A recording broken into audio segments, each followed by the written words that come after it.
Os irmãos sabem que nós estamos abordando, desde o último domingo do mês que passou, entrando pelos domingos que nós já estamos no terceiro deste mês, alguns assuntos que visam principalmente a questão evangelística e a questão missionária. Uma vez que temos nosso calendário como o mês de agosto, o mês de missões.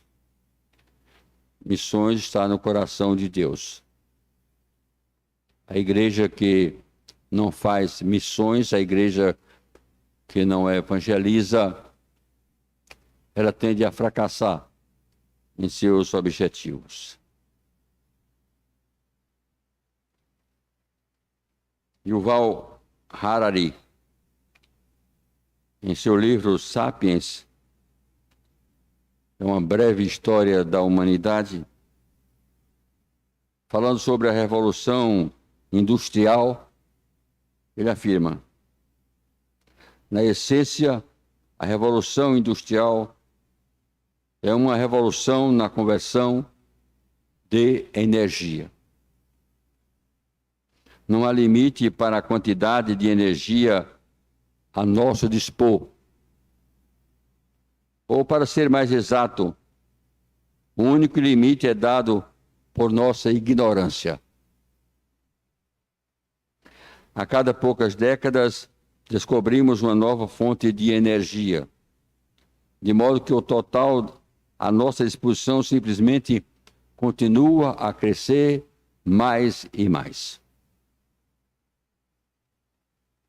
Pessoas há que pensam que nós estamos exaurindo a nossa energia. Muitos ficam dizendo que quando o petróleo se acabar, nós não sabemos como é que vai ser o mundo. Que na realidade a nós é que falta-nos conhecimento para dominar a energia que temos à nossa disposição neste mundo e no universo todo. Somos ignorantes a este respeito. A energia dos fósseis, das águas, das plantas, dos movimentos, do vento, do sol, a energia gravitacional, a energia nuclear das marés oceânicas causadas pela atração que a Lua exerce sobre a Terra, e milhares e milhares e milhares de outras fontes de energia. Temos aproveitado pouquíssimo o restinho dessa energia que o Sol nos traz já no seu restinho, porque o que chega aqui do Sol é muito pouco da energia solar. Nós não temos aproveitado. Onde eu quero chegar com isso, meus irmãos? Simples. Como dizia o reverendo professor Otto Guanais Dourado, cada dia nós aprendemos mais e mais sobre menos e menos. Vocês se lembram, por exemplo, dos primeiros telefones, os aparelhos dos primeiros telefones celulares? Parecia um rádio a bateria, não era nem rádio de pilha. As pessoas passavam, o sujeito estava com o telefone celular, o cara perguntava: como é que está o jogo aí? Parecia um rádio.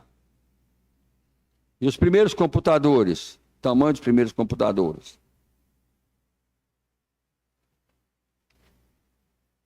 Fala-se, por exemplo, que daqui a poucos anos, não muitos anos, daqui a poucos anos, nós vamos ter carros sem tanque de combustível.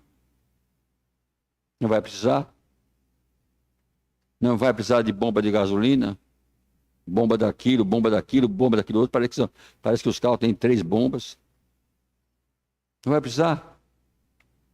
Tudo vai ser uma bateria. E não é a bateria do tamanho da bateria que o carro tem, é a bateria menor. Tudo conectado à energia solar. Aí você diz, pastor, e de noite? É a mesma coisa. Porque se desaparecer à noite a energia solar, você morre. Você pode estar num quarto bem frio, com ar-condicionado, o frio pode estar a 0 grau, mas tem a energia solar. Se ela desaparecer, desaparece a vida. Nós somos movidos à energia. Acompanhe meu raciocínio. Não estou perdendo tempo, não. Nós somos movidos à energia. Tudo que nós comemos, toda a água e todo o líquido que nós bebemos, tudo se converte em energia. Nós somos uma engrenagem perfeita. A tal ponto que se der um curto-circuito, a energia nos criar, você acabou. É um corpo sem energia. O que faz nos movimentar, a nossa vida é a energia. Energia. Quero aplicar isso, nessas poucas reflexões, à nossa vida como cristão. É justamente agora que eu quero aplicar. Nós temos uma fonte inesgotável de energia espiritual. Qual é ela? O poder do Espírito Santo de Deus. Mas nós desconhecemos. Nós não aproveitamos. Nós não utilizamos. É como se fosse uma energia estática. Tem a energia estática e a dinâmica. Parada. Conhecemos muito pouco a respeito do Espírito Santo. E utilizamos muito pouco este poder. Energia é poder, é força. A tal ponto que o poder do Espírito Santo chama-se dinamis divina. Sabia? Dinamis, poder do Espírito Santo é dinamis divina. Poder dinâmico. Mas nós desconhecemos. Do mesmo jeito que nós temos tantas fontes de energia e não utilizamos, mesmo estando no século 21. É verdade que a humanidade praticamente começou a se desenvolver no século passado. Alguns como eu, e alguns poucos aqui, que viveram os anos 60, os anos áureos de 60 e 70.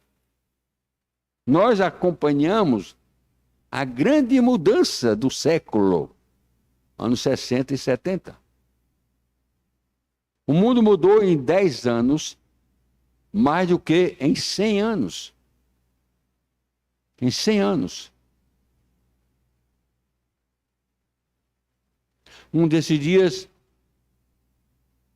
começou este mundo que nós temos aí, de internet, de computadores, dessas coisas todas.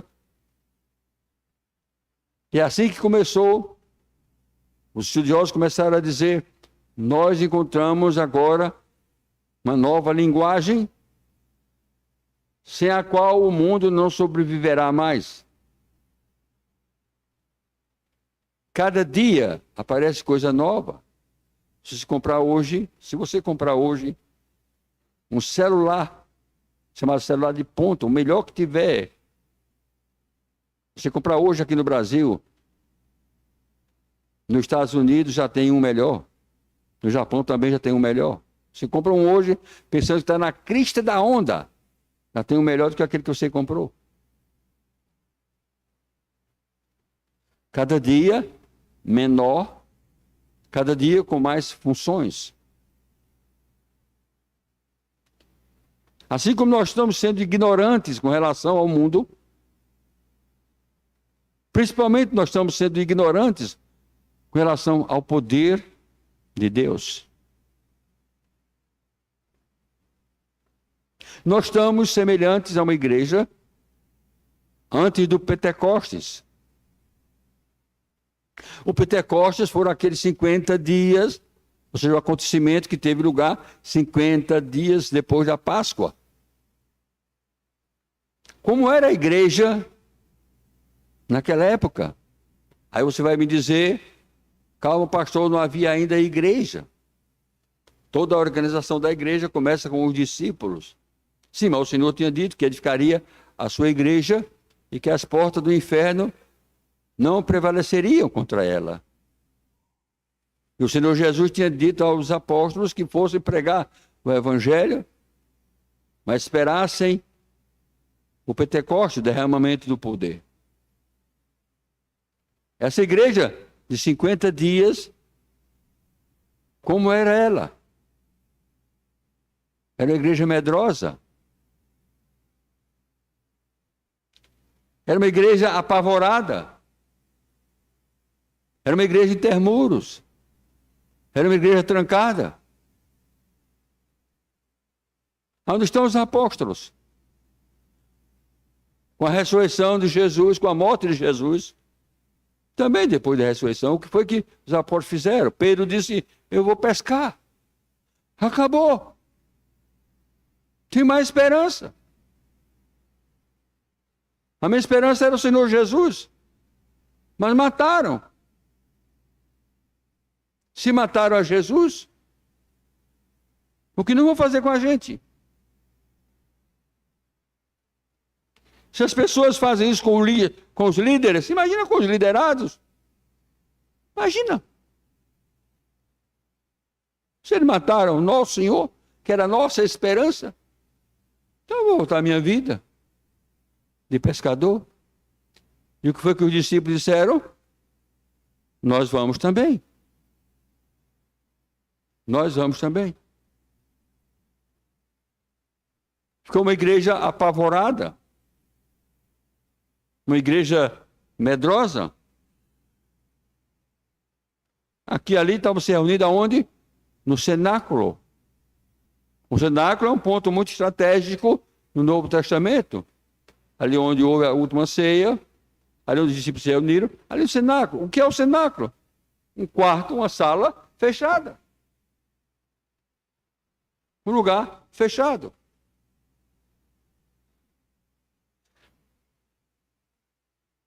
Os 4 evangelhos registram a vida de Cristo. Esse texto aqui, Lucas, começa como que no final da vida de Jesus, contando a respeito da ascensão e dos discípulos em Jerusalém, no cenáculo, começando um período da história da igreja apostólica. A igreja é a igreja apostólica, depois a igreja dos pais apostólicos, depois a igreja dos pais da igreja. São períodos distintos. Lucas registra a igreja apostólica, Atos dos Apóstolos.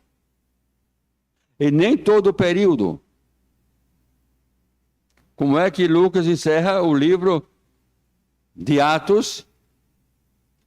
Não é apenas por curiosidade, mas tem questões teológicas, doutrinárias profundas aí. Como é que termina o livro de Atos? Paulo, prisioneiro. Ou seja, Lucas relata uma história bonita. Lucas faz um trabalho científico. O que é um trabalho científico? Um trabalho de pesquisa. Todo trabalho de pesquisa é chamado trabalho científico. Ele faz uma pesquisa, existe no Novo Testamento. O Novo Testamento é escrito em cima de cerca de 5.000 documentos, ou 4.500 documentos, e 5.000 famílias. Veja como é que Lucas escreve. Antigamente, preste bem atenção, Lucas e Atos eram um livro só. Porque o escritor de Lucas é o mesmo escritor de Atos. Depois, a crítica da forma procurou colocar Lucas, inclusive, antes de João. Porque ele faz parte daqueles 3 evangelhos que têm a mesma sinopse, E por isso são chamados evangelhos sinóticos. Mas como é que Lucas inicia o seu evangelho? Ele inicia o seu evangelho dizendo assim: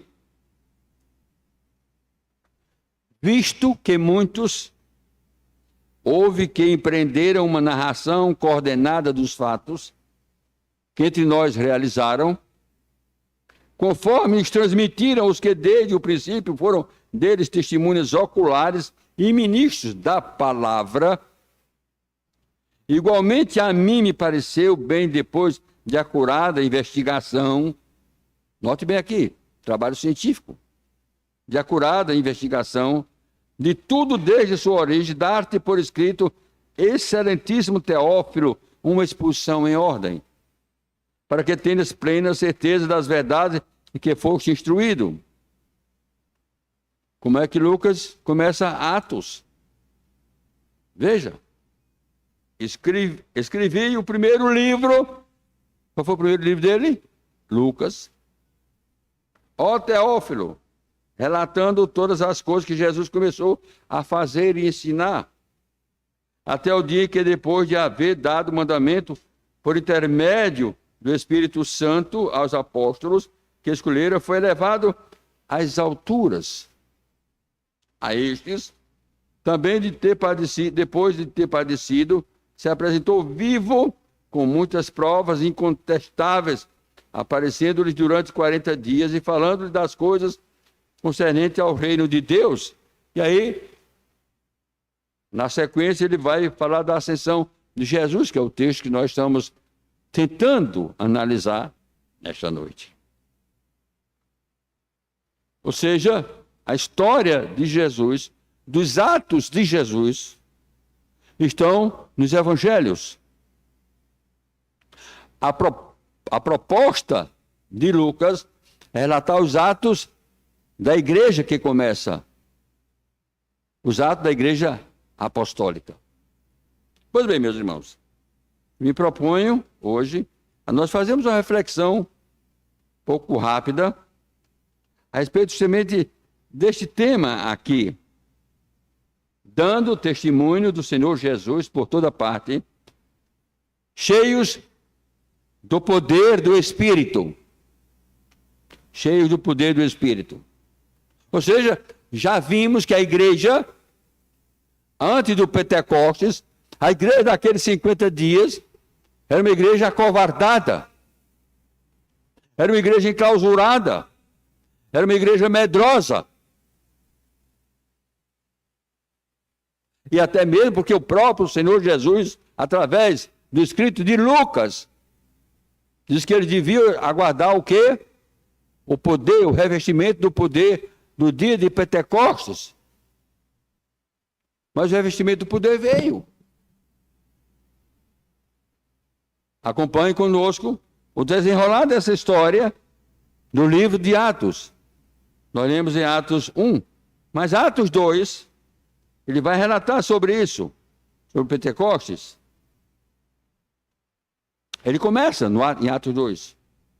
Ao cumprir-se o dia de Pentecostes, ou seja, 50 dias depois da Páscoa, estavam todos reunidos no mesmo lugar. Que lugar? Estavam todos reunidos no mesmo lugar. Que lugar? O cenáculo, onde eles se reuniam.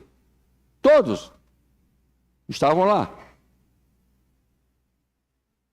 De repente veio do céu um som como de um vento impetuoso e encheu toda a casa onde estavam assentados.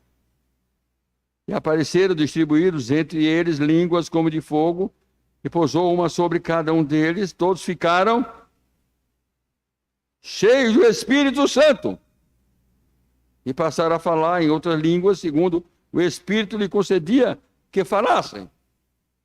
Aconteceu o dia de Pentecostes.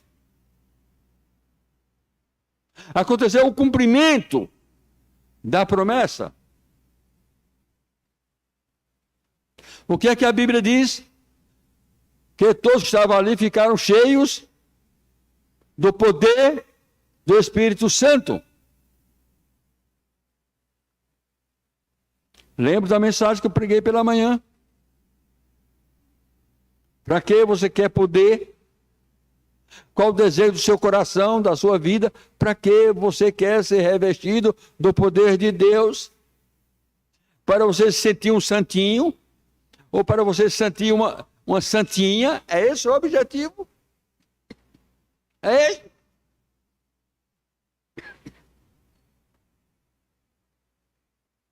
O que você quer?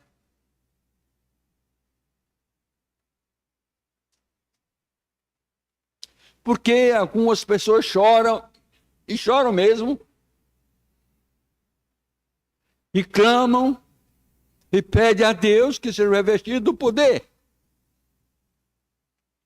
O que acontece quando uma pessoa é revestida do poder de Deus? Ela passa a ter um procedimento diferente do que as pessoas por aí têm, ou do que ela mesma estava tendo.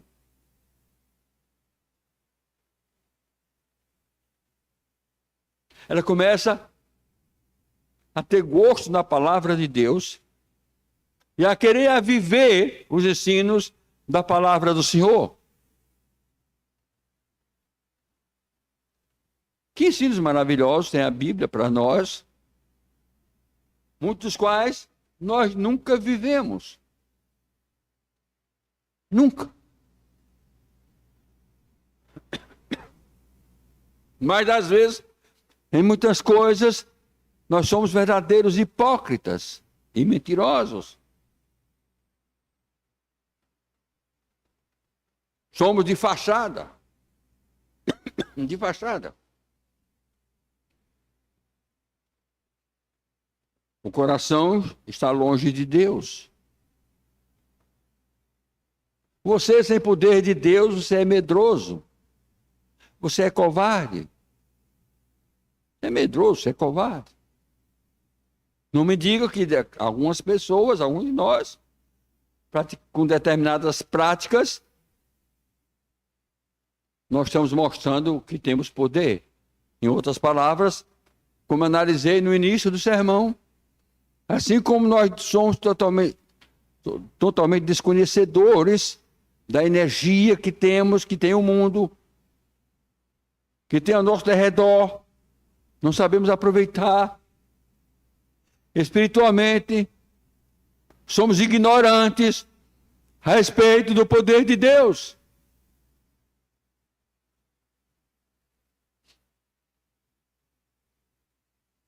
Não amamos os irmãos, prejudicamos o irmão. E o fazemos em nome de Deus. O Tribunal da Santa Inquisição, história da igreja, chamado também do Santo Ofício, matou muita gente, muitos cristãos, e o fez em nome de Deus. Leia uma história. Leia uma história.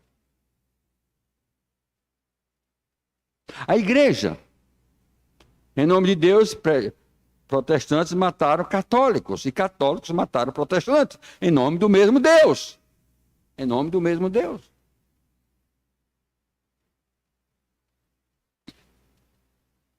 Em nome da religião e do zelo da religião, Paulo perseguiu a igreja. Paulo perseguiu a igreja. Levou tempo para que ele viesse a entender o significado de passar a sofrer pelo nome do Senhor. Como nós podemos pregar se nós não temos poder? Como nós podemos falar do Evangelho se muitas vezes nós não estamos vivendo esse Evangelho?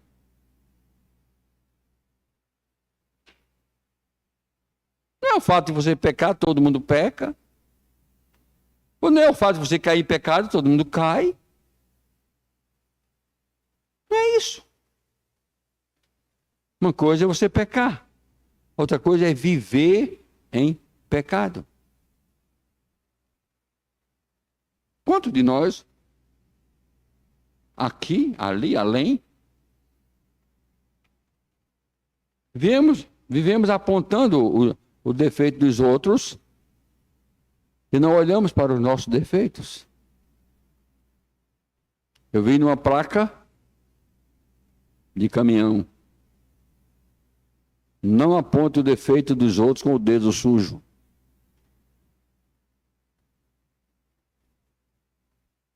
Já pensaram nisso? Que amor nós temos? E por que não temos? Porque falta-nos o revestimento do poder de Deus. Por quê? Porque desconhecemos o poder, a força, a energia do Espírito Santo do Senhor. Não conhecemos nada. E tem gente que está com bateria sem amperagem. Eu vou explicar. Eu quero dizer aos irmãos que certas coisas que eu aplico aqui, eu aplico como leigo, que eu não sou doutor nessas coisas. Então eu uso como leigo. Mas qual é uma bateria sem amperagem? É aquela que você carrega e ela descarrega. Correto? Ela está sem amperagem. Você manda fazer o teste, está sem amperagem. Se você sair com ela à noite, mesmo no carro, e vê um problema de desligar, não liga mais. Descarregou, bateria fraca, sem amperagem. Muitos de nós estamos assim, querendo carregar nossas baterias no culto, aqui, mas amanhã esvaziou tudo que aprendemos aqui, tudo que ouvimos aqui, acabou. Há pessoas que vivem de movimentos nas igrejas que são muito movimentadas, carregando a bateria todo dia. Que gasta todo o poder que tem numa noite, que recebe, com a palavra, com a mensagem, gasta na noite de sono, ou de insônia, pior ainda. Aí no outro dia estão lá para recarregar, buscando poder. Que poder é esse? Que poder é esse? Poder de Deus que se acaba com a noite de insônia ou a noite de sono? Que poder é esse? É que nós desconhecemos desse revestimento do poder de Deus. Naquele dia de Pentecostes, coisas maravilhosas aconteceram. E a partir dali, uma nova igreja surgiu. Alguns teólogos chamam o dia de Pentecostes como a dor de parte da igreja. Foi a partir dali que surgiu. Essa é realmente a igreja do Senhor Jesus. A igreja poderosa. Desse dínamo divino. O que quer dizer dínamo divino? Dinamite. O que é dinamite? Explosão.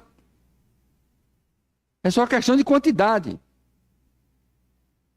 Você bota um determinado percentual, 100 gramas, não estoura. Bota 200, estoura. Mas se você botar 1 quilo, estoura. Depende de quanto você vai colocar de dinamite para explodir. E a palavra, a origem é essa. Esse poder de Deus é como dinamite, é algo explosivo, ninguém segura. Ninguém segura a igreja de Deus, nem pode segurar. Nem pode segurar. Não há como segurar. Uma igreja com o poder de Deus. Eu estava dando aula numa casa de catecúmenos. Talvez alguns de vocês tenham ouvido isso. E dizendo, sabe por quê? Qual a razão de ser dessa classe? É porque se você chegar aí fora para alguns grupos religiosos, eles vão dizer, qual é a sua igreja? Eu sou da igreja presbiteriana. Ah, a igreja presbiteriana é católico manso. Você já foi batizado nas águas? Não. Então, você não foi batizado. Você tem um argumento bem simples. E o batismo salva? Quem lhe salvou foi o batismo? Ou quem salva é Deus? Nós, presbiterianos, inclusive, temos um termo errado. Nós aprendemos desde a infância em casa que o batismo da igreja presbiteriana é batismo por aspersão. Aí eu pergunto, e o batismo da nossa igreja é por aspersão? Mas não é éspera? Não. É por infusão. Aspersão é... Hoje, se eu pegasse aqui, aquele negócio de álcool, aí só piscasse, né? Ou barrufasse. Isso é barrufar, é aspergir. Se eu chegasse aqui e pegasse água, barrufasse, isso é aspersão. Nós batizamos por infusão. O que é infusão? Derramamento. Isso vem de onde? Do derramamento do Espírito que vem de cima. Vem de cima. Mas nós não estamos discutindo aqui se é muita água ou pouca água, ou se isso. Ela não salva. Apenas um símbolo. Um símbolo. A verdade é que nós não conhecemos a palavra. E nem experimentamos ainda o poder. Como é que eu quero que a igreja evangelize? Ou que você, meu irmão, evangelize, se você não foi revestido deste poder?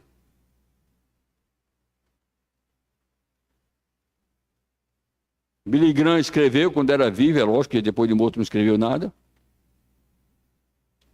Mas ele escreveu a plenitude do Espírito e como obtê-la. O livro antigo. Um dos primeiros livros escritos pelo evangelista Billy Graham. Ele fala dessa plenitude do Espírito.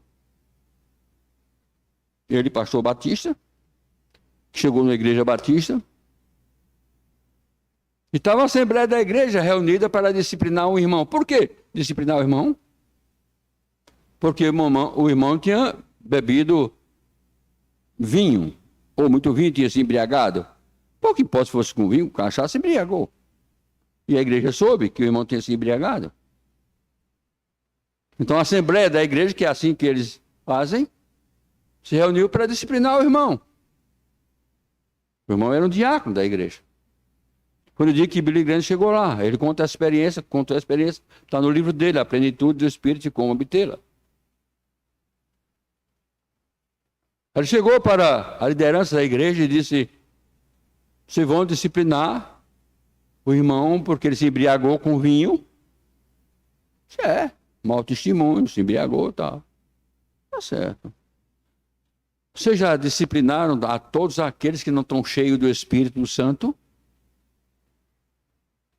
Pastor, disciplinar alguém que não está cheio do Espírito Santo? Ele, sim. Sim. Porque o que é que o apóstolo Paulo ensina? Não vos embriagueis com vinho, mas revesti-vos do poder do Espírito. Então, se você disciplina alguém porque quebrou o mandamento, discipline os outros, quebrar os outros. Mas ninguém fala disso. Ninguém se preocupa com isso. Passa anos e vem anos. Qual é o fenômeno que acontece a cada 10 anos no Brasil? A cada 10 anos no Brasil, qual é o fenômeno? O que vai acontecer agora? Recenseamento. Muito bem, recenseamento a cada 10 anos. A cada 10 anos nós temos um recenseamento. Para quê? Para saber a nossa população. Nós fazemos isso na igreja presbiteriana a cada 4 anos. A estatística da igreja do Supremo Conselho. Eu não baixei ainda os documentos, que não foram publicados ainda na internet, vou baixar para ler os documentos. Mas eu soube que nós decrescemos. Fiquei espantado se essa informação for verdadeira. Não estamos crescendo nem de acordo com a população brasileira. Mas por quê? Qual o segredo? Falta-nos poder para evangelizar. Nós temos, semelhante àquele rapaz que serviu o exército, passou aquele tempo lá, quase um ano no exército, crente, membro de uma igreja, e alguém perguntou, e como é que foi lá? Foi bem. Ninguém zombou de você? Ninguém fez nada com você? Não, não. Eu passei um ano lá, não disse a ninguém que eu era crente. Já pensou? Como é que você é uma nova criatura? E passa o tempo todo num lugar e ninguém nem sabe que você é uma nova criatura. Quando você devia ser o primeiro a dizer, eu pertenço ao Senhor. A nossa vida, meus irmãos, religiosa, é em cima do não fazer. Eu não faço, não faço, não faço, não faço, não faço, não faço. Não, isso aí eu não faço. Não, isso aí eu também não faço. Isso aí eu também não faço. Cigarrinho, não faço. Uma piolazinha aqui, não, também não faço. Aqui não faço. Toma um copinho aqui. Não, também não faço. Por que não faz? Porque eu sou crente. E nós achamos que isso é o suficiente. Por que fazemos isso? Porque falta-nos poder. Há quantos anos o Espírito Santo foi derramado e está conosco? Ele não voltou para o céu, ficou lá. Ficou para cuidar da sua igreja, fortificar a sua igreja, abençoar a sua igreja. Ele é o Paráclito de Cristo. Mas como é a nossa vida? Nossa vida é assim, qualquer coisinha é um motivo para não ir para a igreja. Qualquer coisinha. Não precisa ser coisa muito séria, né? Qualquer coisinha. A gente não vai. Por quê? Eu quero levar os irmãos a pensarem sobre isso. O salmista tem prazer na lei do Senhor, na sua lei, meditar de dia e de noite. Se alegrava em ir à casa de Deus. Algumas pessoas não se alegram, nem vir. Não, eu faço meu culto em casa, lógico que pode fazer e deve fazer. Mas a comunhão dos santos, está ali com os irmãos, e a vida em comunhão com Deus, não. O que está havendo com a gente, meus irmãos? O que está havendo com você? O que está havendo comigo? O que está havendo? Ler a palavra, parece que ela não nos dá mais aquela alegria de ler a palavra. Na sua lei, meditar de dia e de noite. De dia e de noite. Jesus é o Senhor. Como eu coloquei bem pela manhã, eu sou o Senhor, vosso Deus, disse Deus. Qual é o desejo de Deus para nós? É o melhor de nós. Qual é o melhor de nós? É conhecer a sua palavra. É ter prazer em sua palavra.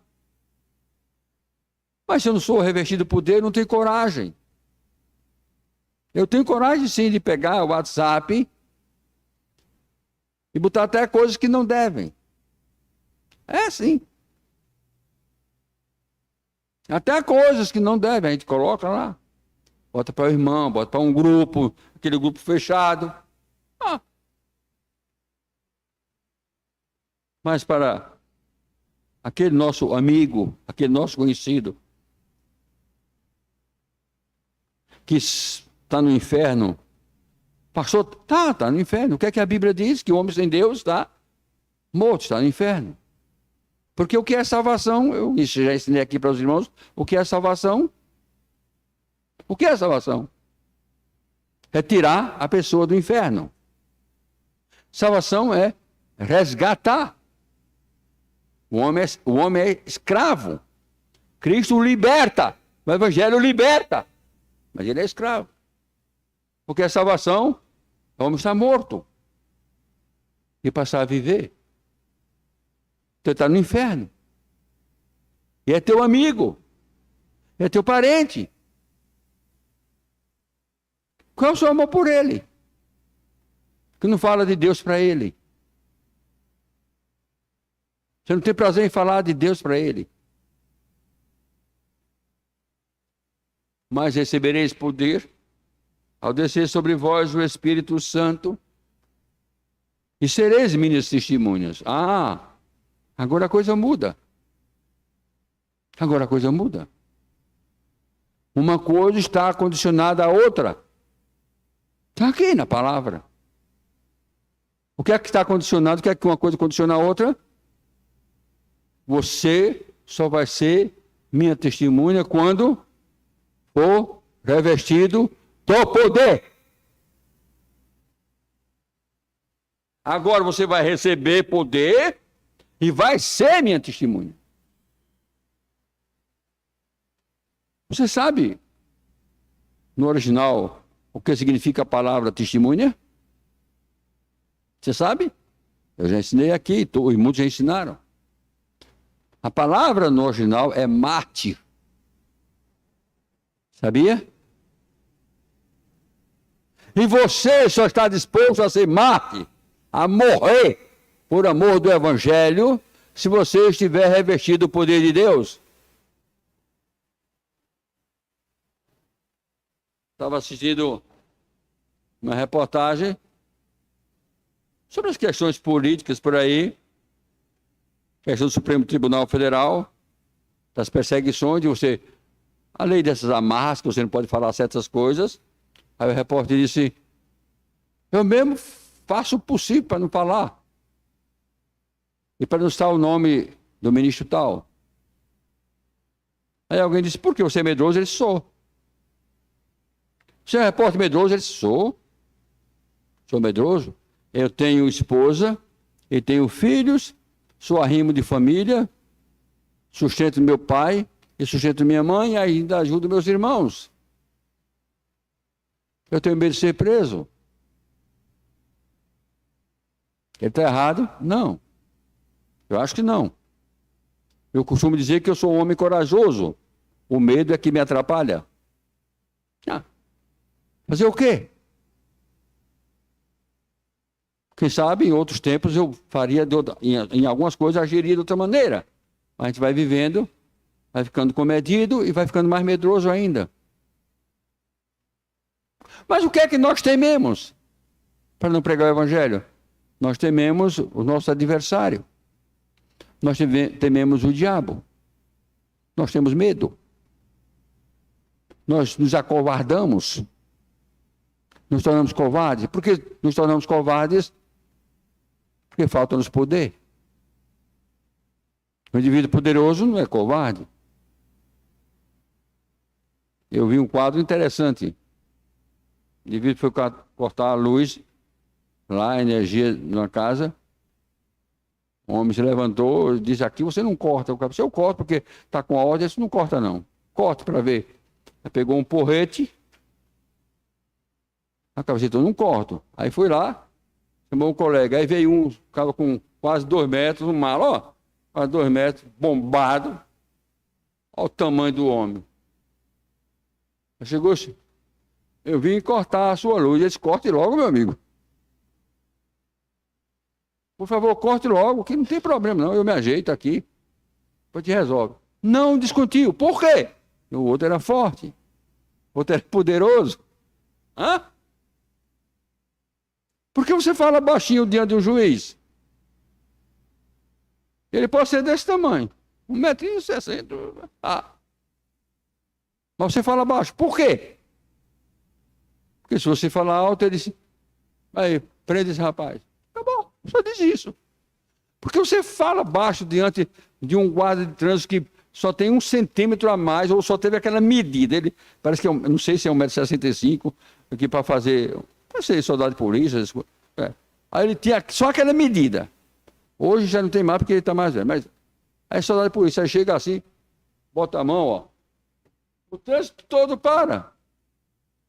Pode vir quem quiser, para, só porque ele botou a mão. Por quê? Porque por trás dele está toda uma legislação, inclusive a Constituição brasileira. A autoridade é a lei. É por isso. Não tem medo. Ninguém tem vergonha de ter poder, mas tem vergonha de não ter. Por isso Paulo disse, Por isso não me envergonho do Evangelho, porque é o poder de Deus para a salvação de todo aquele que crê. Então, por que é que nós não estamos evangelizando? Porque falta-nos poder. E por que é que falta-nos poder? Porque não procuramos. Não procuramos por quê? Porque desconhecemos. Desconhecemos. Tal qual todo o universo, dessa energia toda que nós temos, vai se acabar nunca. Tudo isso aí. Tem coisa que quanto mais você usar, mais vai ter. Mas nós somos ignorantes quanto a essas coisas. Nós somos ignorantes quanto ao poder de Deus. Também o poder de Deus não é para nós estarmos brincando com ele. Como muita gente brinca. Não. E aqui eu não estou censurando igreja A, igreja B, igreja C. É qualquer um que brinque com o poder de Deus. Eu vi um pastor, um homem de Deus, esse pastor que eu conheci, um homem de Deus, enfrentando problema de divisão na sua igreja, por causa desses movimentos que atacam as igrejas, especialmente no tempo da chamada renovação espiritual, década de 70. Esse pastor, 2 diáconos e mais alguns irmãos, resolveram sair da igreja porque a igreja não aceitou aquele movimento. E o pastor começou a doutrinar os irmãos do poder de Deus, não era assim como eles estavam pensando. Aí aquele diácono disse, eu estou saindo agora. Quando disse isso, o pastor gentilmente chegou, pegou no braço dele, disse, meu irmão, não vá não. Não vá não, meu irmão. O homem quase bate no pastor e gritou, não toque em mim, senão você será fulminado, porque estou cheio do poder de Deus. Aí o pastor disse, você não tem poder de nada. Vai embora. Se você tivesse revestido o poder de Deus, você não faria isso, nem diria isso. Tem gente brincando com o poder de Deus. Por fim, meus irmãos, o que eu quero chegar é que nós precisamos buscar o poder, ser revestidos do poder, desse poder que está conosco, à nossa disposição, através da leitura da palavra, através da oração, através da comunhão com os irmãos, através do exercício do perdão, através do amor que deve aflorar em nossos corações, através da sinceridade que deve haver em cada um de nós. Muitas outras coisas, buscar este poder, cair de joelho diante do Senhor, dizer, oh Deus, reveste-me de fato e de verdade, me dá aquela coragem que eu preciso, Senhor, aquele desejo que eu preciso, que eu necessito, não só para trabalhar na tua igreja internamente, ó Pai, mas que eu possa ter essa coragem de pregar aos meus amigos, aos meus colegas, aos meus vizinhos, às pessoas que estiverem perto de mim, que não te conhecem. Faz só que eu possa amar mais o meu próximo, de fato e de verdade. Eu quero poder para isso. No dia que isso acontecer na sua vida, a sua vida vai mudar. Na sua família as coisas vão mudar. Na igreja as coisas vão mudar. Por que você acha que Deus não está ouvindo a sua oração? Você já analisou isso? Eu oro tanto. Porque Deus não está... É preciso você rever seus conceitos e valores. Precisa.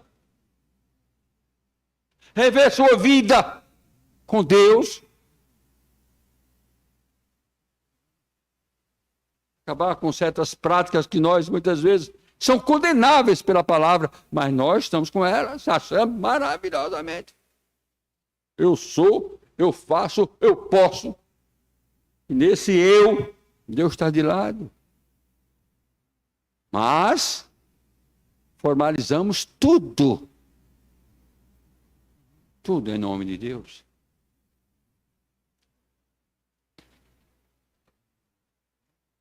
Ditas essas palavras, Jesus foi elevado às alturas à vista deles. E uma nuvem o encobriu dos seus olhos.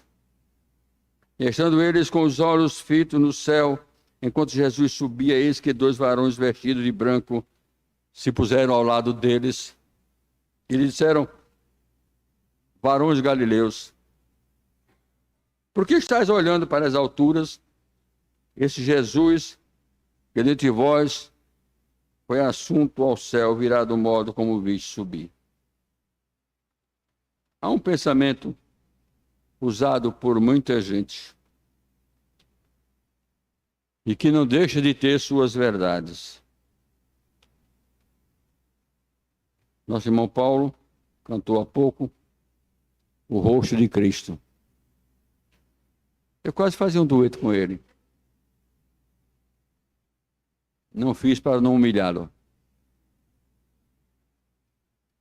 Então, as pessoas dizem, quando você chegar no céu, primeiro se você for para lá.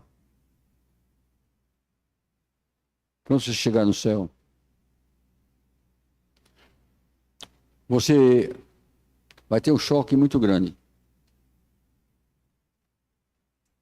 Primeiro, que você vai encontrar pessoas lá que você jamais pensaria que elas iriam. Já pensou? Aquele indivíduo, tem gente que diz, aquele indivíduo, se for para o céu, eu não vou. Ou se for para o céu, o maior castigo é Deus me colocar ao lado dele. Né? Pois diz, quando você chegar no céu, o primeiro choque que você vai ter, que você vai encontrar gente que você jamais pensou que chegaria lá. Segunda coisa, segundo choque, você vai ficar decepcionado com muita gente que você acha que é santo, maravilhoso, gente, né, que não está lá. E terceiro choque é você chegar lá. Puxa, fulano não veio, fulano não está, fulano está e eu estou aqui. Pense nisso. Que o Senhor nos abençoe.